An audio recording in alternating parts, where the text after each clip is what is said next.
Otra lieta, ko es skatos arī augšana. Vai no vienas saknes aug mati, vai nav uz galvas ādas matu saknes, no kuras matas stiebras nenāk ārā. Ir jautājums, kāpēc.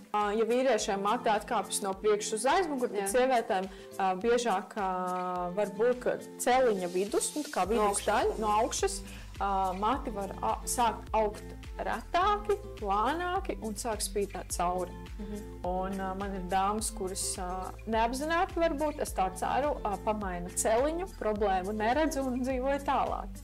Bet tas ir rādītājs, ka noteikti ir problēma.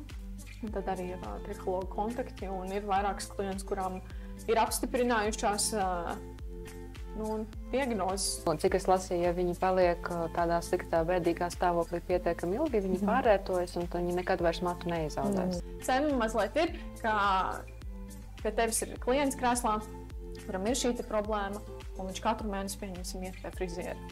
Un tad ir tāds, kāpēc? Kāpēc varbūt nepateic kāds ātrāk?